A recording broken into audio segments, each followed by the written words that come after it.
Good morning. Today's reading is Habakkuk 1:5 through 2:1.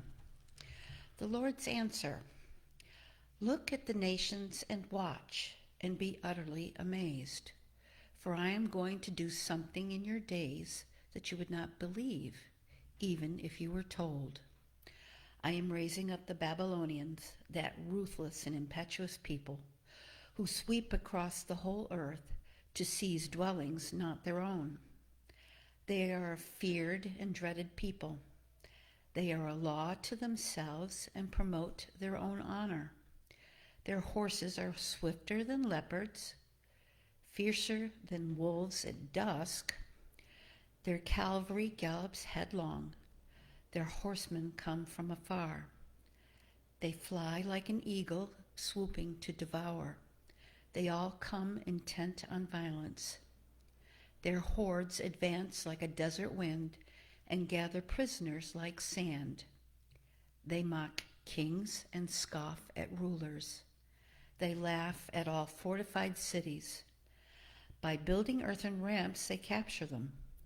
Then they sweep past like the wind and go on, guilty people whose own strength is their God. Habakkuk's second complaint.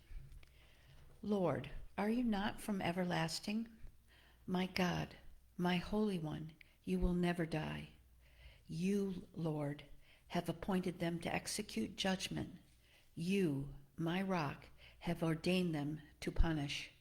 Your eyes are too pure to look on evil. You cannot tolerate wrongdoing. Why then do you tolerate the treacherous? Why are you silent while the wicked swallow up the more righteous than themselves? You have made people like the fish in the sea, like the sea creatures that have no ruler. The wicked foe pulls all of them up with hooks. He catches them in his net. He gathers them up in his dragnet, and so he rejoices and is glad. Therefore, he sacrifices to his net and burns incense in his dragnet. For by his net he lives in luxury and enjoys the choicest food. Is he to keep on emptying his net, destroying nations without mercy? I will stand at my watch and station myself on the ramparts. I will look to see what he will say to me and what answer I am to give to this complaint. This is the word of the Lord.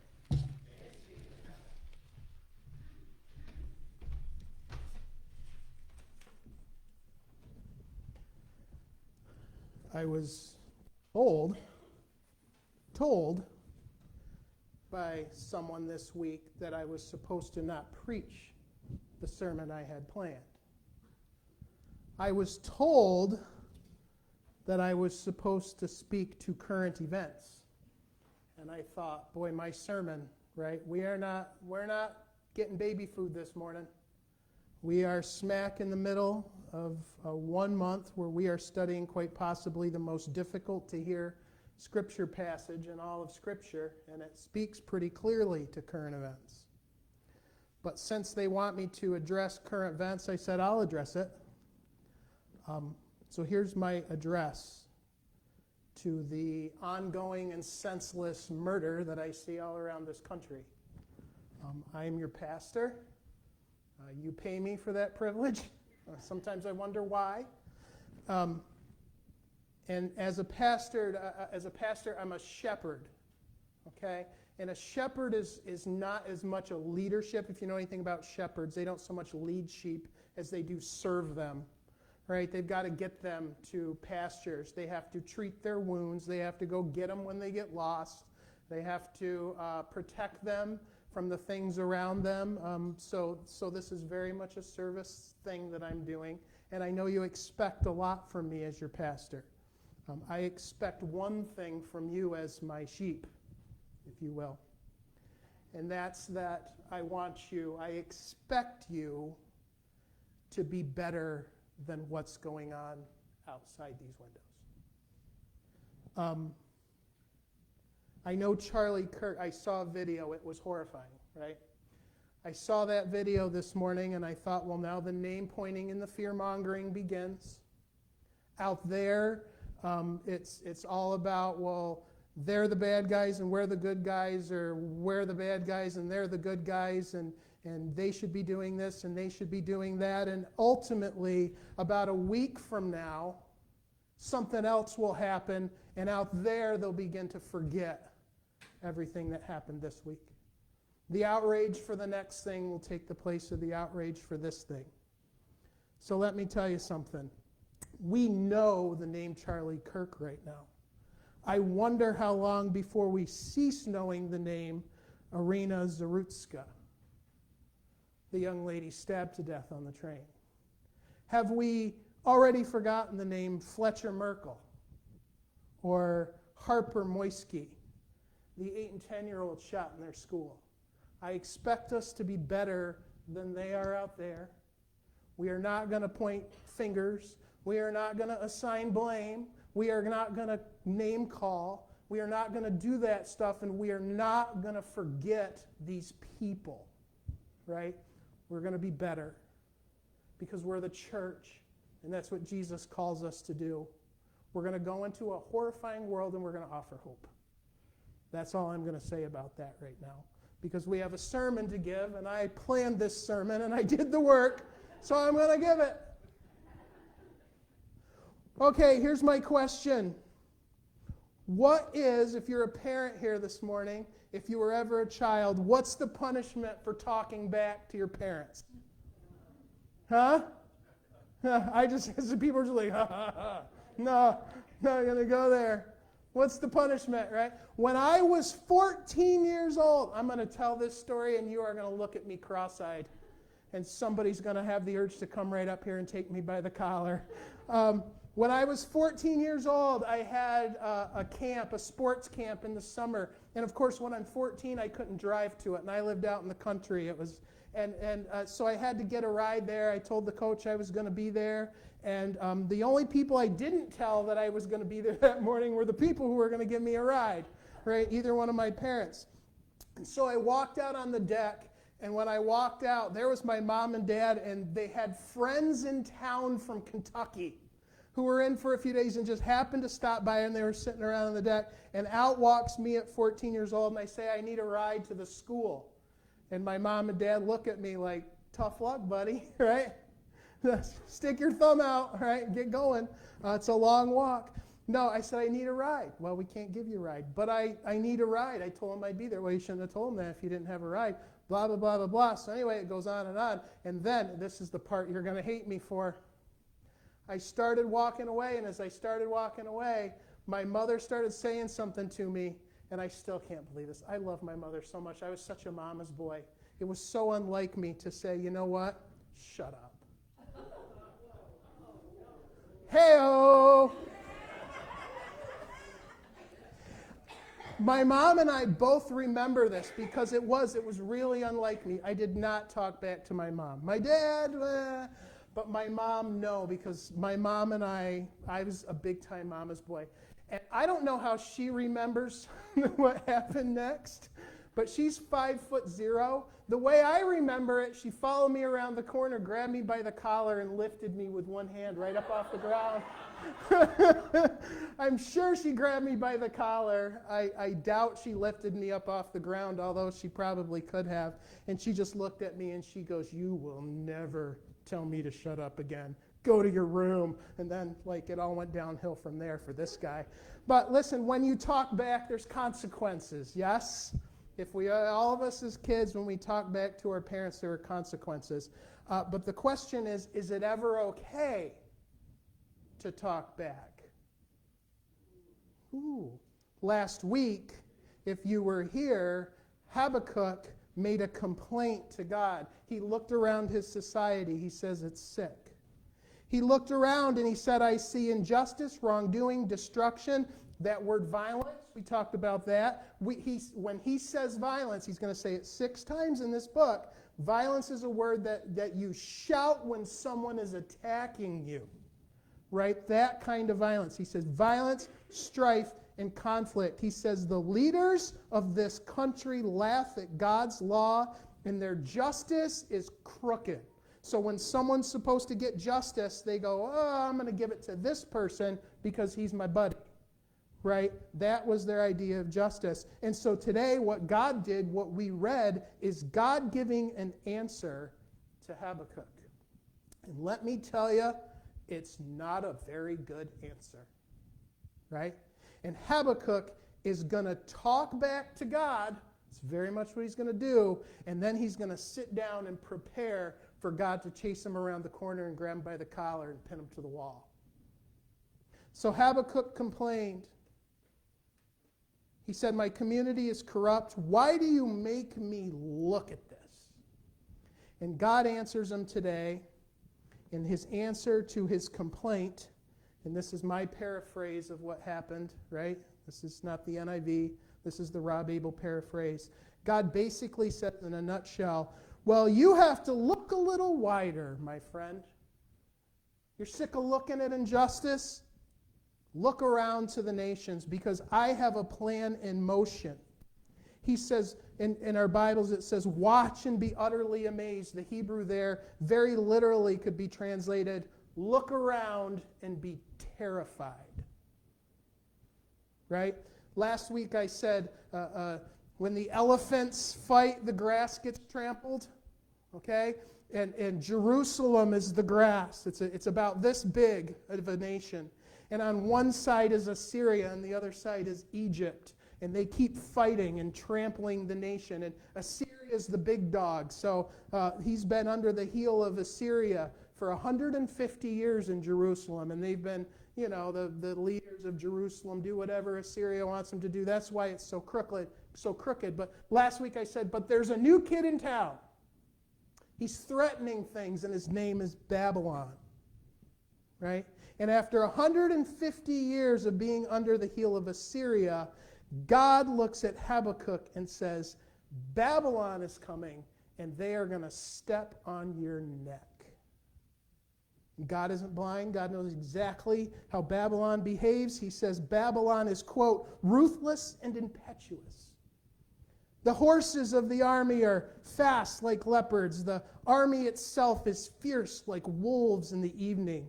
They swoop down and devour like eagles. They're intent on violence. They worship their strength. They advance like the wind. They gather their prisoners like sand. They mock the kings. They capture the fortified cities, and then they sweep it all away. You say it's violent, friend? You ain't seen nothing yet. And Habakkuk, he has to listen to this, and this is hard for us to wrap our heads around, because we don't live in a tiny little country between big foreign powers, right? We're not the grass here. We're the elephant. Yeah? We're the big elephant, right? We're the United States of America. Who's going to sweep us away?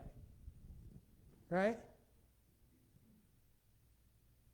We aren't so much like Jerusalem. We're more like Babylon. I'm not going to go down that road, though. I'm not saying we're Babylon. I'm saying we got the might of Babylon, right? We could worship our might. We spend as much on our military as the next 10 countries combined, right? It should probably cause us to pause a little bit, but not today, because today the powerful are going to mow down the weak, and the weak are unjust. Injustice is going to be squashed by the empire, and that's something we don't fully understand. But Habakkuk gets it. Habakkuk's been through it. He knows what happens when the empire sweeps away the weak. God's about to close out what he's telling Habakkuk, but before he does, he gives us a description of the God of Babylon. All right? God says this, Babylon is a guilty people because their strength is their God. End of response. Babylon's going to be the one that comes through. The unjust are going to sweep away the unjust. And Habakkuk looks at him and he begins to talk back. But first, Habakkuk says, this is my God. He says, God, you are my God, my everlasting, my holy one, my rock. And so before Habakkuk talks back, he mirrors two pictures of God, right? one, the God of the empire, who worships country and might and wealth and prosperity and can sweep away the bad guys. And Habakkuk says, my God is the king, whose kingdom is already here, who's offered hope in hopeless situations, who's calling for holiness, mercy, and love, even when an empire sweeps you away like you're one of the bad guys. Right? And that's what we get into with Habakkuk when he starts to talk back. Who are the good guys, who are the bad guys, and who are the worst guys? Right? The idea of good guys and bad guys, that's what Habakkuk has in his mind. It's very simplistic, right? Just a little while ago, he said, you got to get rid of all these bad guys. And then God says, okay, I'll send somebody to get rid of your bad guys. And Habakkuk goes, whoa, they're worse than my bad guys. We're the good guys now, right? Gee, be careful what you ask for. I wanted these guys gone. I didn't want them gone that way. Right? And that's what's happening here. It's this form of simplistic morality of there's good guys and there's bad guys and there's no nuance in the middle. And it's very unrighteous, but it's pretty much what almost all of us do anymore, right? When we set up this false dichotomy of good guys versus bad guys with no nuance, people get caught in the middle and no one seems to care. Habakkuk's going to do some elementary school morality for us here. He says, hey, God, it's bad here, but we're better than they are.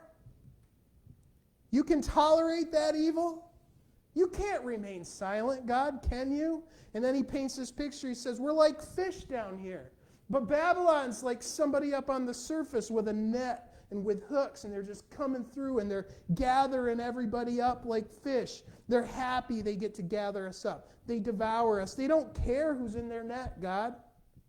They're getting fat. They're getting wealthy. They worship the net. How long will you let them empty that net, destroy the nations, slaughter people without pity? End of back talk. There's no sugarcoating Habakkuk's reality. Within 3 years, Jerusalem is destroyed. Their internal corruption is taken away by external destroyers. Is that God's plan? Habakkuk is in our Bible to remind us that God is at work in history even when it's baffling. The hand of God is in current events even when they're horrendous. And we don't have to like it or understand it, but we won't ignore the implications of the evil that goes on around us. God may or may not cause it, but he also may or may not prevent it. And we can't sweep away that reality and pass off hard questions with simplistic answers. Well, none of us are really innocent, so... Right? Listen, it's a hard book, but here's the point I want to make today, because I started with that question at the beginning. Here's the point I want to make today. Out of the thousands of possible harder, disturbing, or frightening discussions we could have, I have this one question, and I'm going to state it 3 ways. When can I and when can't I talk back to God? When is it okay to talk back? When does my lament become rebellion? See, Habakkuk, in his talking back, teaches us so much about the faith that it takes to live in a violent world. Like last week, he doesn't abandon his faith. He builds his questions on his faith and as he understands God through his scriptures. And he doesn't respond like I did, like a petulant child, right? He responds like someone who has just found out that someone he loves has a terminal disease. He questions God's plan, and he pleads for understanding. When is it okay to talk back? We see it in Habakkuk, right? It's okay for him to talk back because he's sad, because he's scared, and he calls on his God, his Holy One, his rock. He's confronting a God he has a relationship with. This isn't some cynical monologue. A guy by the name of David Pryor once wrote, "There's always been this important distinction between bitter cynicism and believing confrontation. One is a denial that refuses to believe. The other is a belief that refuses to deny. One makes assertions and will not stay for the answer. The other makes assertions and will not move until an answer is given.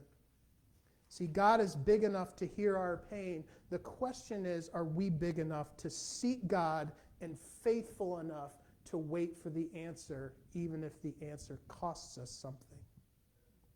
And then we get Habakkuk 2:1, right? I went one extra verse. Habakkuk says his final closing, he says, I'm going to go sit on the wall, and I'm going to await the answer like a watchman. And then the second half of that verse quite literally goes like this. It's, I'll watch and see what God will speak to me, and then how I'll respond to my punishment. He knows he talked back, and he expects to meet God, and he knows he has a spanking coming his way. And he's ready for whatever comes, because this is not unbelief. This is genuine pain, and what Habakkuk does is prayer. In light of everything that's been happening in these last few weeks, Charlie Kirk, Irina Zarutska, Fletcher Merkel, Harper Moisky, and on and on and on. It's what we should be up to as well. Don't lose faith. When life is horrifying, don't lose faith. Cry out and expect something.